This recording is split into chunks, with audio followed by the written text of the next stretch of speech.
इन दिनों सारे देश में लोकतंत्र का उत्सव चल रहा है।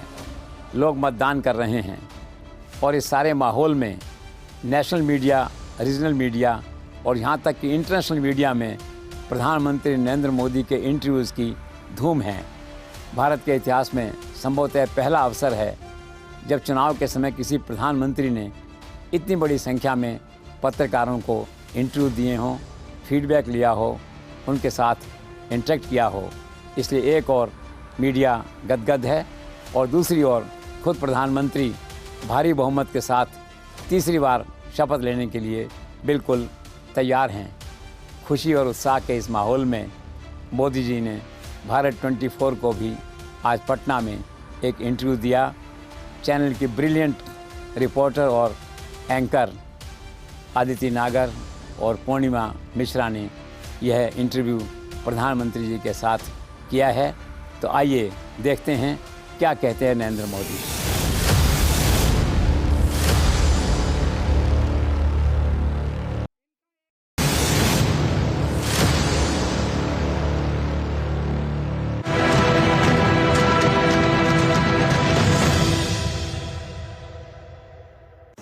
कहते हैं कि सपनों की भाषा होती है। देश के 140 करोड़ भारतीयों को वो सपने देखने के लिए प्रोत्साहित करना और उन सपनों को पूरा करने के लिए अपने कंधों पर वो जिम्मेदारी लेकर चलने वाली उस शख्सियत का नाम है श्री नरेंद्र दामोदर दास मोदी, जो देश के प्रधानमंत्री हैं। और भारत देश को दुनिया में मजबूत स्थिति में रखने वाले, जो माने जाते हैं अपने अटल और विटल विचारों के लिए, वो माने जाते हैं कि वो बड़े फैसले लेते हैं, लेकिन वही एक तरफ कभी कभी भावुक भी हो जाते हैं। भावुक अपने देश के गरीबों के लिए, महिलाओं के लिए, युवाओं के लिए, किसानों के लिए, और भावुक मां के लिए। तो आइए बिना समय गंवाए, क्योंकि आपका व्यस्तता भरा शेड्यूल है सर, आपका बहुत बहुत स्वागत करती हूँ भारत 24 पर। मैं पूर्णिमा मिश्रा। आपके दर्शकों को मेरा नमस्कार। और मुझे खुशी है कि आज मुझे आपके माध्यम से आपके दर्शकों से बात करने का मौका मिल रहा है। बहुत बहुत स्वागत है सर आपका। पहला सवाल मेरा यही है कि क्योंकि हम बिहार की धरती पर हैं, तो बिहार से जुड़ा हुआ सवाल यह है कि यहाँ की जो मुख्य विपक्षी पार्टी है आरजेडी, और जिस गठबंधन का वो हिस्सा है, वो लगातार ये कहते हैं कि आप सत्ता में आएंगे तीसरी बार तो आरक्षण खत्म कर देंगे।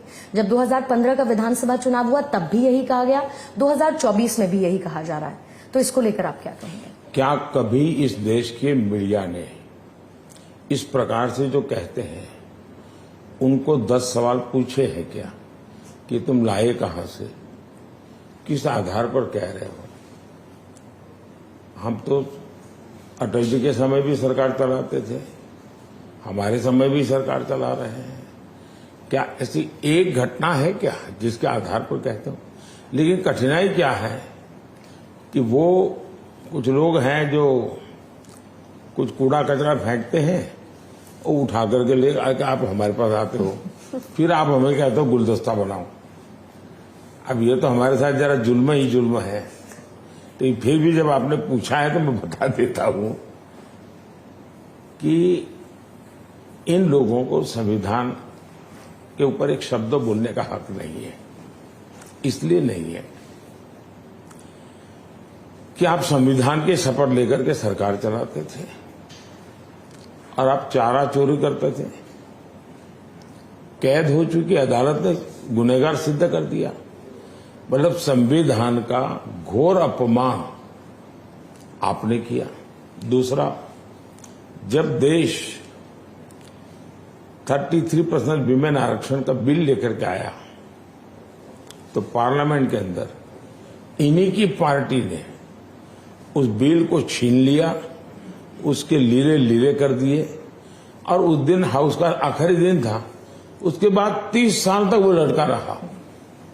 जिन लोगों ने संविधान के साथ, संसदीय प्रणाली के साथ ये खिलवाड़ किया हो, वे राजनीति के लिए इस प्रकार का झूठ बोल रहे हैं। दूसरा, ये वो लोग बोल रहे हैं जिनकी पहचान में 3 चीजें साफ साफ है।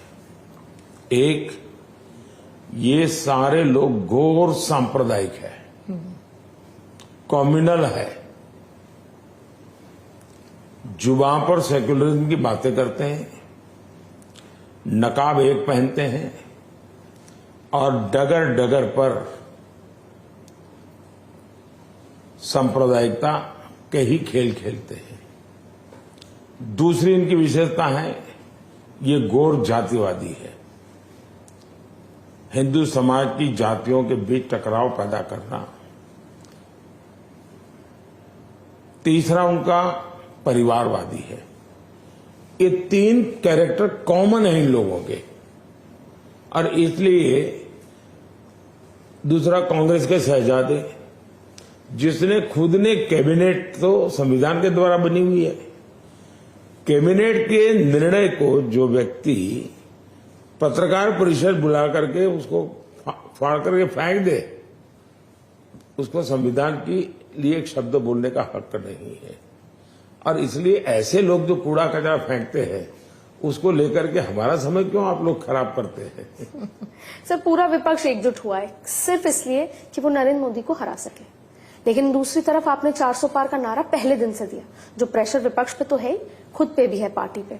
ऐसे में आज की तारीख में 5वें चरण के बाद आप अपने आप को कहां महसूस करते हैं? आप करीब हैं 400 पार? पहली बात है, मुझे खुशी होती अगर विपक्ष एक हुआ होता तो। स्थिति ये है, एक हुआ ही नहीं है।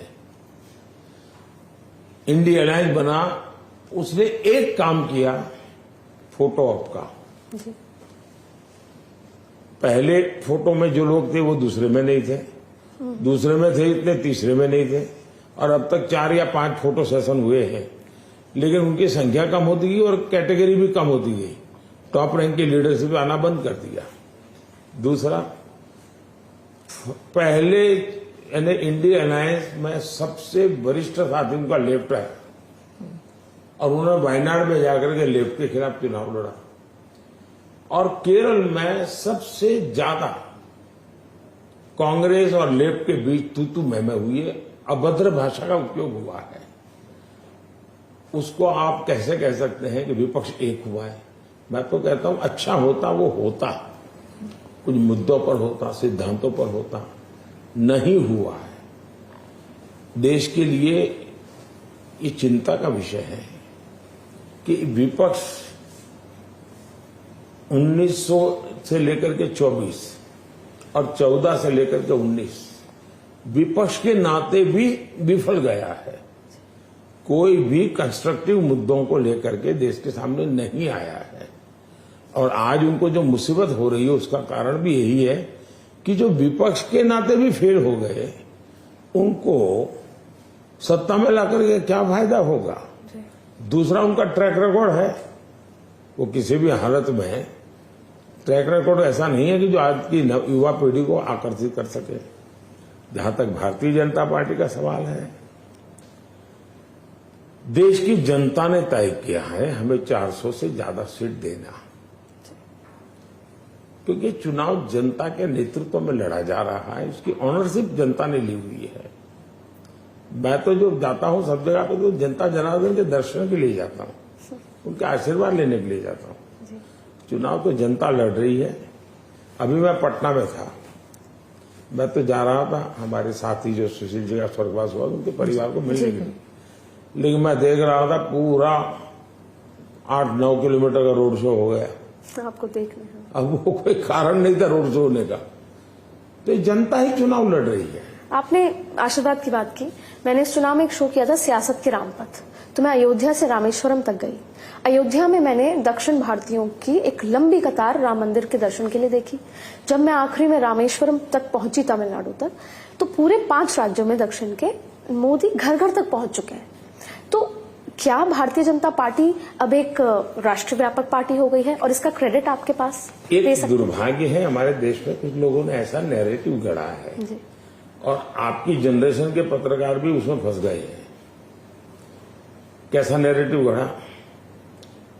ये बीजेपी तो उत्तर भारतीय पार्टी है, बीजेपी तो शहरी पार्टी है, बीजेपी तो बनिया ब्राह्मण की पार्टी है, बीजेपी तो महिला विरोधी पार्टी। ये सारी नैरेटिव गढ़ दिए गए पिछले 40-50 साल में। हकीकत ये है कि भारतीय जनता पार्टी गुजरात में 30 साल से राज कर रही है। वो हिंदी भाषी है क्या? उत्तर भारतीय है क्या? महाराष्ट्र में हम राज करते हैं, गोवा में हम राज करते हैं, कर्नाटका में हम राज करते हैं, पुडुचेरी में हम राज करते हैं। क्या ये, लेकिन अब चल पड़ी ये फैशन, कोई कहने वाले कोई काउंटर क्वेश्चन नहीं करता है। आज भी केरल में और कश्मीर में पंचायतों में, नगर पालिका में, विधानसभाओं में हमारे लोग चुन करके बैठे हुए हैं। जी। कश्मीर से कन्याकुमारी, अटक से कटक, पूरे हिंदुस्तान में भारतीय जनता पार्टी संगठन के रूप में तो है ही है, जनप्रतिनिधि के रूप में भी है, और वो अपनी भूमिका अदा करता है। और जो हम पर आरोप लगते हैं, संसद में सबसे ज्यादा SC, ST, OBC MLA किसके हैं? बीजेपी के। MP किसके हैं? बीजेपी के। सबसे ज्यादा विमेन MLA किसके हैं देश में? बीजेपी के। सबसे ज्यादा विमेन MP किसके हैं? बीजेपी के। सबसे ज्यादा किसान MP किसके हैं? बीजेपी के। सबसे ज्यादा ग्रामीण बैकग्राउंड के बीजेपी MP किसके हैं? बीजेपी के। लेकिन एक झूठ नैरेटिव चल रहा है। बिल्कुल सर। उसी नैरेटिव में लगातार नैरेटिव पे नैरेटिव गढ़े जा रहे हैं। लेकिन आपने एक बड़ी बात मंच से बोली कि भ्रष्टाचार को जड़ से खत्म करूंगा, और भ्रष्टाचारियों ने जो पैसा लूटा है वो मैं जनता को वापस लौटाऊंगा। बहुत महत्वपूर्ण सवाल है ये प्रधानमंत्री जी कि ये संभव कैसे होगा, और जब भी भ्रष्टाचार पर आप कोई कार्रवाई करते हैं तो फिर से एक नैरेटिव कि ED, CBI उसका आप इस्तेमाल 2014 में मैं देश की जनता से आशीर्वाद इसी मुद्दे पर लेकर आया हूं। भ्रष्टाचार से देश को बहुत नुकसान हो रहा है। तो पहला मेरा काम था मेरी सरकार को उससे दूर रखना। अभी तक मेरी सरकार पे कोई आरोप नहीं लगा है। दूसरा मेरा काम था एजेंसी को खुली छूट दे देनी कि भाई कानून नियम से जो होता है आप करते चलो। अब सवाल 2004 से 2014 तक जिन्होंने सरकार चलाई उनको पूछना चाहिए कि ईडी उस समय भी तो था, कानून उस समय भी था, तनख्वाह उस समय भी लेते थे, अफसर उस समय भी बैठे थे, बंगलों, गाड़ी सब कुछ था उनके पास, काम क्यों नहीं करते थे भाई? 10 साल में 35 लाख रुपया उन्होंने जब्त किया था। इस 10 साल में 2200 करोड़ जब्त किया है।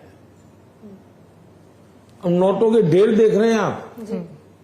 आपने तो जाकर के ईडी को स्पेशल पुरस्कार देना चाहिए, ईडी को फूलमालाएं करनी चाहिए। मुझे बताइए, कोई मान लीजिए ड्रग्स का सामान किसी के पास पहुंच रहा है और किसी पुलिस ने पकड़ लिया, तो आप उस पुलिस का सम्मान करेंगे कि नहीं करेंगे? कोई गुनहगार सालों से नहीं पकड़ा जाता, पकड़ा तो आप सम्मान करेंगे? तो ईडी 2200 करोड़ रुपया चोरों का पकड़ा है, सम्मान करना चाहिए। तो गाली कौन दे रहे हो भाई? उसका मतलब है कि आपको डर है कि आपकी तरफ आ रहा है कुछ, इसलिए गाली दे रहे हैं। जी, आपने कहा आपकी तरफ आ रहा है, तो वैसा ही एक और आरोप लगाया गया उस पार्टी की तरफ से जो खुद को स्वयंभू कट्टर ईमानदार पार्टी कहती है। इसमें ईमानदार शब्द है, नाम है आम आदमी पार्टी। कहते हैं कि आप लोग ऑपरेशन झाड़ू चला रहे हैं और वजह इसकी ये है कि वो ही है जो आपको रिप्लेस कर सकते हैं। अच्छा है कि ऐसी चीजों में अन्ना हजारे जो कहते हैं वो मान लीजिए बस। मुझे बीच में मत डालिए। तो फिर अन्ना हजारे जी का बयान आया है जी, उनको ही, मुझे बचपन मत डालिए। सर ये कांग्रेस के मणिशंकर अय्यर साहब का जो प्रेम है पाकिस्तान के लिए या भय है या जो भी चीज है, वो कहते हैं कि पाकिस्तान से डरना चाहिए, उनके पास एटम बम है। आप उसको कैसे देखते हैं? ऐसा है कि सवाल मणिशंकर जी का नहीं जी, पूरी कांग्रेस पार्टी की सोच यही है। हमारी सेना सर्जिकल स्ट्राइक करे, वो उसके ऊपर क्वेश्चन करे, हमारी सेना एयर स्ट्राइक करे, उस पर क्वेश्चन करे। उनका एक सीनियर व्यक्ति ये कहे कि ये हमारे जो 26/11 हुआ और जो पुलिस के अफसर मारे गए, किसी पाकिस्तानी नहीं मारे, हमारे ही लोगों ने मारे हैं। ये ना आप उनको सर्टिफिकेट देते घूम रहे हो। समझौता एक्सप्रेस में बम ब्लास्ट हुआ, वो कहते हैं हमारे लोगों ने किया। अब जब कांग्रेस के आपको 2 डजन ऐसे स्टेटमेंट मिल जाएंगे। अब तो पाकिस्तान के लोग भी कांग्रेस के स्टेटमेंट को तारीफ कर रहे हैं, उसको रीट्वीट कर रहे हैं। जी, जी। आपके ऊपर एक और आरोप लगता रहा जो इस तस्वीर के साथ पहले ही झूठा साबित होता है कि आप मीडिया से बात नहीं करते, आप मीडिया को इंटरव्यूज नहीं देते, जो आप अभी दे रहे हैं और हम आपसे बात कर रहे हैं। लेकिन दूसरी तरफ राहुल गांधी हैं जो मीडिया को इंटरव्यू तो नहीं देते, लेकिन मंच पर बैठकर अखिलेश यादव के साथ चिट चैट करते हैं, वो भी आपके बारे में। ऐसा मुझे इन चीजों में इंटरेस्ट नहीं है। मैं उस चीज कौन क्या करता है, मैं कहाँ टाइम खराब करूं।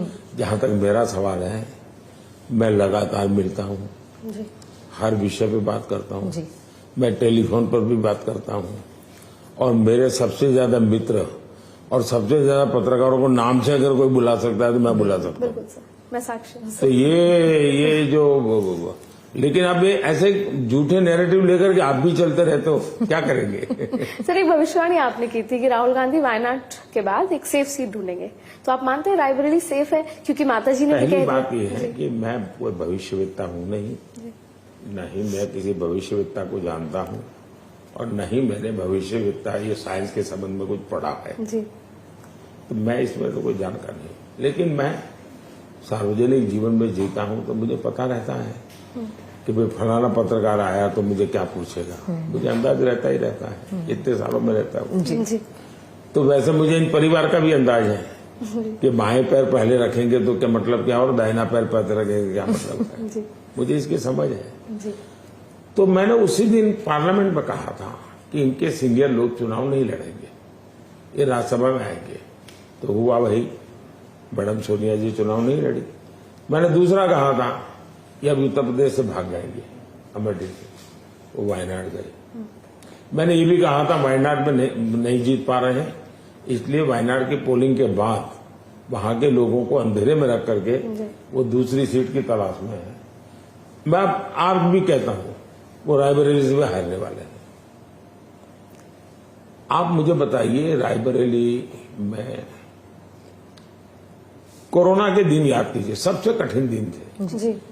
जो परिवार कहता है कि पिछले 50-60 साल से हमारी संपत्ति है, एक व्यक्ति कोविड के समय वहां जाके उनका हाल पूछा था। इशू है, मैं वहां गई थी। बिल्कुल, इतना पूछो ना, जी।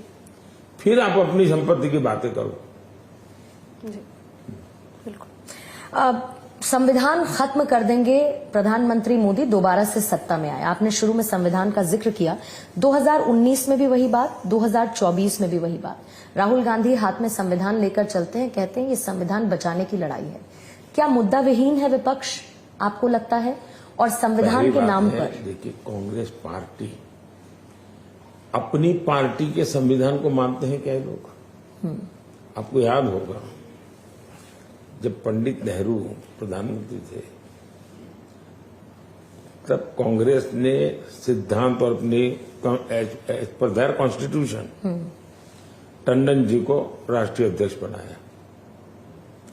पंडित जी को टंडन जी पसंद नहीं थे, तो उन्होंने कहा कि मैं वर्किंग कमेटी से इस्तीफा देता हूं। इतना बड़ा ड्रामा किया, आखिरकार टंडन जी को इस्तीफा देना पड़ा। सीताराम केसरी कांग्रेस पार्टी के अध्यक्ष थे, रातों रात उनको बाथरूम में बंद कर दिया गया, फिर उठा करके फुटपाथ पर फेंक दिया गया, और सोनिया जी प्रेसिडेंट बन गई। कांग्रेस पार्टी के संविधान को जो लोग नहीं मानते हैं, वो संविधान लेकर के कितना ही नाचे, देश के गले नहीं उतरेगा, कभी भी नहीं उतरेगा। सर, एक चीज समझना चाह रही थी मैं आपके लिए, वही एक नैरेटिव है कि आप मुस्लिम विरोधी हैं, लेकिन जब आप अरबिक कंट्रीज जाते हैं या दूसरे मुस्लिम देश जाते हैं, तो वहां पे जैसा स्वागत सत्कार आपको मिलता है, सर्वोच्च आपको सम्मान मिलता है, तो ये एकदम विरोधाभास है इस बात में। इसको कैसे देखते इन दोनों को मिक्स मत कीजिए। जी। नंबर 1, जी। मैं मानता हूं कि भारत जैसे देश में हम सबको साथ लेकर के चलना चाहिए। भारत का संविधान किसी के प्रति भेदभाव की अनुमति नहीं देता है। भारत का संविधान किसी से पक्षपात करने की अनुमति नहीं देता है। मेरी पार्टी का सिद्धांत है सबका साथ सबका विकास। उसमें भी मैं एक कदम आगे चला हूं। मेरी जो वेलफेयर स्कीम्स है जी। उसका 100% सैचुरेशन, मतलब घर पाने योग्य लोग हैं 100% मिलना चाहिए। गैस कनेक्शन पाने योग्य हैं 100% मिलना चाहिए। जब मैं 100% देता हूं, मतलब सामाजिक न्याय भी करता हूं। जब 100% देता हूं तो अच्छा सेकुलरिज्म भी करता हूं। कोई भेदभाव है ही नहीं। मैं जो बोल रहा हूं, मैं मुसलमानों के खिलाफ नहीं बोल रहा हूं। मैं अपने आप को बिन सांप्रदायिकता के ठेकेदार मानने वाले लोग जो गौर सांप्रदायिक एक्टिविटी करते हैं उनको एक्सपोज कर रहा हूं। और मैं मुसलमानों को भी समझा रहा हूं कि इन्होंने तो अब 2011-12 में राहुल गांधी ने मुसलमानों को आरक्षण देंगे ऐसा भाषण किया। बिल्कुल। अब मुसलमानों ने सोचना चाहिए कि ये 12 में भाषण कर रहा था, अभी भी कर रहा है, तो हम तो मूर्ख बनते जा रहे हैं, ये बोलते जा रहे हैं और हम मानते हैं ये हमारे बड़े हितैषी है। दूसरा, दुनिया मानती है कि सेकुलर है जी। ये गौर कम्युनल है। अब हिंदुस्तान को इनको जानने की जरूरत है। और इनमें 3 क्वालिटी है जो मैंने पहले से ही बताया। 3 क्वालिटी तो नहीं कह सकता, 3 अवगुण है। एक, ये गौर सांप्रदायिक है, ये गौर जातिवादी है, ये गौर परिवारवादी है। जहां तक मोदी का सवाल है, हमारा तो मंत्र है सबका साथ सबका विकास। हम सबको साथ लेकर के चलना चाहते हैं, सबका विकास करना चाहते हैं, कोई डिस्क्रिमिनेशन नहीं होना चाहिए। भारत का संविधान हमको जो कहता है, लेकिन अपीजमेंट के पक्ष में हम नहीं हैं। Justice to all, appeasement to none. Right. ये अपीजमेंट कर करके आप सेकुलर नहीं बन सकते हो। राइट। सेकुलर बनना है तो सबको समानता से सेकुलर बन सकते हो। ये वो नहीं करते हैं। अब कर्नाटका में रातों रात उन्होंने ओबीसी के जो आरक्षण था उसको लूट लिया और मुसलमानों को दे दिया। मैं उसका विरोध करता हूं। जब मनमोहन सिंह जी, मैं उस मीटिंग में मौजूद था जी। वो कह रहे संपत्ति का पहला अधिकार मुसलमान का है। मैं कहता हूं संपत्ति का पहला अधिकार देश के गरीब का है। मैं धर्म के आधार की राजनीति का विरोध करता हूं। राइट। इसके लिए मुझे धर्म का नाम लेना पड़ता है। इसका मतलब ये नहीं मैं धर्म के विरुद्ध में हूं या उस समाज के विरुद्ध में हूं। लेकिन ये लोगों ने इतना पाप किया है कि मुझे खुल करके बोलना पड़ रहा है। उनके खिलाफ मुझे बहुत कुछ कहने की मेरे पास मसाला है जी। राइट। उन्होंने इतना अन्याय किया है इस देश को और देश को पता चलना चाहिए।